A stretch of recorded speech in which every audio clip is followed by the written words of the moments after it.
Doctor আর ডাক্তারি বই তো অনেক কথাই বলে, কিন্তু সত্যি সত্যি কোন পদক্ষেপগুলো নিলে ওভারিয়ান ক্যান্সার চিকিৎসার পরেও পেশেন্ট ভালো থাকতে পারেন সেই নিয়ে নিজের প্র্যাকটিস এবং ডাক্তারি জীবনের অভিজ্ঞতা থেকে সাজিয়ে নেওয়া 5টি সুনির্দিষ্ট পয়েন্ট। শেষে রইল পার্প ইনহিবিটর আর বেভাসিজিমাব নিয়ে মেইনটেনেন্স থেরাপির অপশনের ব্যাপারে বিজ্ঞান কি বলছে আজ। যাদের ওভারিয়ান ক্যান্সার হয়েছিল এবং চিকিৎসা হয়েছে তাদের কাজে লাগবে এই টিউটোরিয়াল। এতদিন সবাই ট্রিটমেন্ট নিয়েই মাথা ঘামাতেন, কিন্তু আধুনিক কালে ভাবতে হচ্ছে তারপর কি হবে। ওভারিয়ান ক্যান্সারের ট্রিটমেন্ট শেষ হয়ে যাওয়ার পরে জীবনযাপন কেমন হবে সেই নিয়েই এই আর্টিকেল। ওভারিয়ান ক্যান্সারের চিকিৎসা বেশ লম্বা, প্রচুর সিটি, কখনো পেট সিটি স্ক্যান, তারপর সার্জারি এবং কখনো কখনো 6 সাইকেল কেমো। লম্বা পথ পেরিয়ে অনেকেই ক্লান্ত হয়ে পড়েন। তাই এখানে সহজ ভাষায় কিছু পরিষ্কার তথ্য। প্রথমত, গুরুত্ব দিন ফলো আপ কেয়ারে।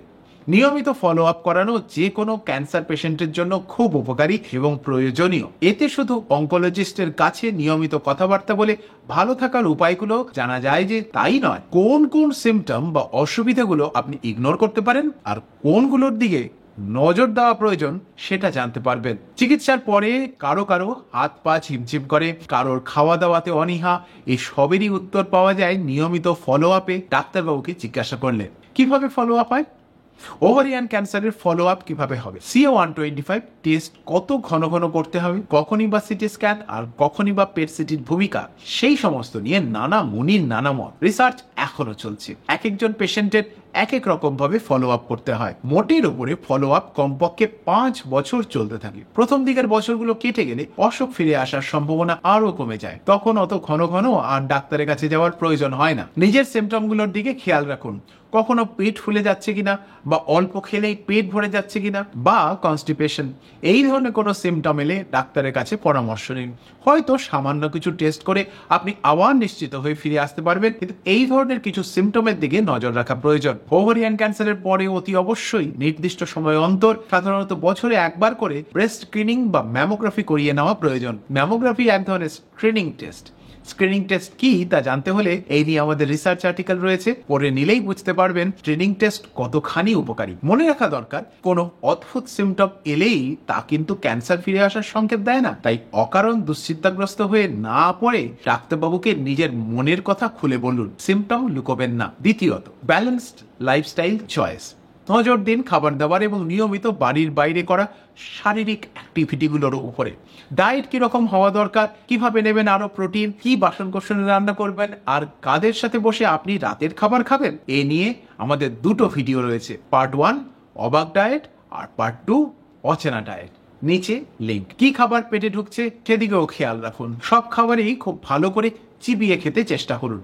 ব্রেকফাস্ট যথেষ্ট যেন ভারী হয়, আর লাঞ্চের মধ্যে দিনের বেশিরভাগ প্রোটিন খেয়ে নিলে বিকালের দিকে ঝরঝরে লাগবে শরীর। বিকেলে সন্ধ্যার দিকে প্রোটিন খেলে রাতে পেট ভারী হয়ে থাকবে, একে বাঙালি গ্যাস বলে চেনে। ডায়েটিশিয়ানের কাছ থেকে পাওয়া চার্টে দেওয়া খাবার দাবার আর মেনু আপনার পছন্দ না হলে ডায়েটিশিয়ানের চেম্বার থেকে বেরোনোর আগেই ডায়েটিশিয়ানকে তা জানান।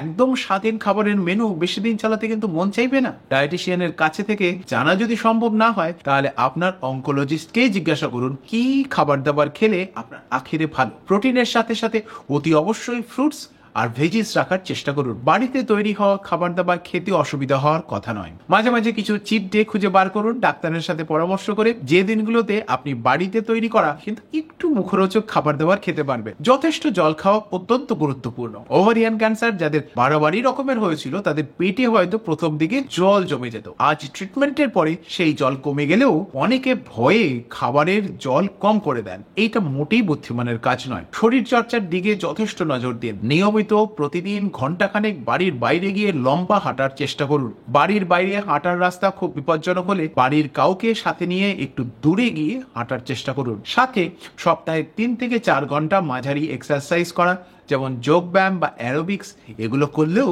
আপনার শরীরে এনার্জি ফিরে আসবে, মুড থাকবে চনমনে। ক্যান্সার ফিরে আসার অকারণ ভয় থেকে এই এক্সারসাইজই করবে আপনাকে উদ্ধার। তৃতীয়ত, নিজের সম্বন্ধে জানুন। সাধারণ কিছু সিমটম, সর্দি, জ্বর, পেট খারাপ এবং চিকিৎসার সাইড এফেক্টকে অনেকেই ক্যান্সার ফিরে আসার সিমটম হিসাবে মনে করে দুশ্চিন্তাগ্রস্ত হয়ে পড়েন। এই রকম ফাঁদ এড়িয়ে যান। ওভারিয়ান ক্যান্সার কি, ওভারিয়ান ক্যান্সারের কারণ কি, কিভাবে ট্রিটমেন্ট হয়, আপনার কিভাবে ট্রিটমেন্ট হয়েছে, আর ট্রিটমেন্টের কোনো দীর্ঘমেয়াদী সাইড এফেক্ট আছে কিনা সে ব্যাপারে যথেষ্ট পড়াশোনা করুন, অন্তত সায়েন্স যতটুকু জানতে পেরেছে আর কি। এতে আপনার শরীরের সিমটমগুলো বুঝতে সুবিধা হবে। ডাক্তারবাবুকে প্রশ্ন করে নিন যথেষ্ট, যাতে আপনি সম্পূর্ণভাবে নিজেকে কন্ট্রোলে রাখতে পারেন। নিজেকে চিনতে শিখুন, জানুন আপনার মন কি চায়। চিকিৎসা শেষে প্রথম কয়েক মাস একটু বাইরে ঘুরে আসার জন্য বা হলিডে কাটানোর ভালো সময়। কেমন ডাক্তারবাবুর কাছে পরামর্শ করে যে হলিডে ডেস্টিনেশনে খুব ভিড় নেই সেখানে তো আপনি যেতেই পারেন। হলিডেতে গেলে মন কিভাবে ভালো থাকে তার বিজ্ঞান, আর কিভাবেই বা আপনি আপনার চিকিৎসার পরে অকারণ ক্লান্তি দূরে সরিয়ে আরো এনার্জি খুঁজে পাবেন, এই দুটো বিষয় নিয়েই আমাদের ভিডিও রিসার্চের লিঙ্ক রইল নিচে। চতুর্থ, ভয় এড়িয়ে বাঁচুন। নিজের মনের দিকে যথেষ্ট খেয়াল দিন। যাদের ক্যান্সার হয় তাদেরই মনের মধ্যে সারাক্ষণ একটা ভয় থাকে, এই বুঝি ক্যান্সার ফিরে এলো। পৃথিবীর প্রত্যেকটি ক্যান্সার পেশেন্ট এই ধরনের ভয়ে আক্রান্ত, কিন্তু সবসময় ভয় পেলে চলবে না। নিজেকে ভালো রাখতে হবে, নিজের মনটাকেও ভালো রাখতে হবে। দেখা গেছে ক্রনিক স্ট্রেস হলে ক্যান্সার ফিরে আসার সম্ভাবনা বেড়ে যায়। সেই সন্দেহে সিলমোহর দিয়ে দিলেন ডক্টর মিকালা একব্লাট। আমেরিকার জনস হপকিন্স ইউনিভার্সিটির ব্লুমবার্গ প্রফেসর মিকালা আর তার গ্রুপ খুঁজে পেয়েছেন শরীরের মধ্যেকার ঠিক সেই ধরনের রাসায়নিক বিক্রিয়া যার ফলে স্ট্রেস থেকে তৈরি হচ্ছে ক্যান্সার। সেটা যাতে প্রতিরোধ করা যায় আর নিজেকে স্ট্রেস থেকে কিভাবে দূরে রাখবেন সেই নিয়ে আমাদের আস্ত একটা টিউটোরিয়াল রয়েছে। স্ট্রেস টেনশন থেকে বাড়ছে ক্যান্সার, পড়ে নিতে পারেন সেটাও। যোগাযোগ করুন আপনার বন্ধু বান্ধব বা কাছের আত্মীয় স্বজনদের সাথে, অন্তত যাদের সাথে আপনার কথা বলতে ইচ্ছে হয়। যাদের আপনি এড়িয়ে যেতে চান তাদের সাথে নিশ্চয়ই কথা বলবেন না, কিন্তু নিজের পরিচিত বন্ধু বান্ধবের সার্কেলে আপনার মিশে যাওয়া অত্যন্ত প্রয়োজনীয়। ভারতবর্ষে একটা খুব ক্ষতিকর ধারণা আছে, অনেকেই বলেন যত হাসি তত কান্না। পৃথিবীতে এমন কোনো গবেষণাই হয়নি যাতে এই ধরনের আশঙ্কা প্রমাণিত হয়েছে। সুতরাং মন প্রাণ খুলে জীবনকে উপভোগ করতে শিখুন। কখনো বেশি মন খারাপ হলে প্রফেশনাল হেল্প চাইতে ভুলবেন না। কখনো দেখাতে হতে পারে সাইকিয়াট্রিস্ট, তার পরামর্শ মতো কখনো কখনো চলে কাউন্সেলিং। ওষুধ না খেয়েও মন ভালো রাখার নানা রকম উপায় রয়েছে, আর প্রয়োজনের দুই একটা ওষুধ খেতে ক্ষতি বাকি। তবে বেশিরভাগ ক্ষেত্রেই আপনি আমাদের টিউটোরিয়ালগুলো ফলো করলে অনেকটাই ভালো থাকতে পারবেন। আমাদের অনেক পেশেন্ট তো অন্তত তাই বলে। শরীর আর মন দুটো আলাদা নয়, তাই শরীরকে ভালো রাখতে হলে মনটাকেও ভালো রাখা অত্যন্ত জরুরি। পঞ্চম, মেইনটেনেন্স থেরাপি। এবার কিছু কথা মেইনটেনেন্স থেরাপির ব্যাপারে। একদিন ক্যান্সারের কেমো শেষ হয়ে যায়, তারপর চলতে থাকে ফলো আপ। বিজ্ঞান খুঁজেছে এমন কি কোনো ওষুধ আছে যা দিয়ে ক্যান্সারকে আরো অনেকদিন ঠেকিয়ে রাখা যায় কেমোর পরেও? ব্রেস্ট ক্যান্সারে এমন মেইনটেনেন্স থেরাপি সর্বজন স্বীকৃত, কিন্তু ওভারিয়ান ক্যান্সারে তেমন কিছু আবিষ্কার করা যায়নি। তবু ডাক্তাররা চেষ্টা করেন। ওভারিয়ান ক্যান্সারে যে ট্রিটমেন্ট সর্বজন স্বীকৃত এবং আন্তর্জাতিকভাবে মান্যতা পেয়েছে তা হলো সার্জারি, এবং প্রয়োজন হলো তারপরে 6 সাইকেল কেমো। সাধারণত একটি প্ল্যাটিনাম কেমোথেরাপি এবং ট্যাক্সল কেমোথেরাপির সাহায্যে এই কেমো চলে। কারোর ক্ষেত্রে 6 সাইকেল কেমোর মধ্যে কিছু সাইকেল বেভাসোজিমাব বলে একটি ওষুধও চলে। মেইনটেনেন্স থেরাপি হলো এই প্রাথমিক চিকিৎসা শেষ হয়ে যাওয়ার পর দীর্ঘমেয়াদী কোনো ওষুধপত্র দেওয়া, যাতে বেশে ভালো থাকতে পারে। আগেই বলেছি, ব্রেস্ট ক্যান্সারে যেরকম মেইনটেনেন্স থেরাপির ভূমিকা সর্বজন স্বীকৃত, ওভারিয়ান ক্যান্সারে এর ভূমিকা ভয়ানক বিতর্কিত। সর্বোপরি এই ওষুধগুলো খুবই দামি হওয়ার কারণে অনেকের পক্ষেই এই ধরনের ওষুধ রুটিনলি ব্যবহার করা সাধ্যের বাইরে।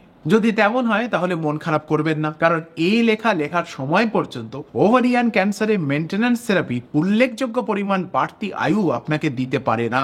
যদিও এই নিয়ে গবেষণা চলছে, তাবর বিজ্ঞানীরা এই নিয়ে ভাবছেন। একজন এই কথা বলেন, আরেকজন অন্য কথা।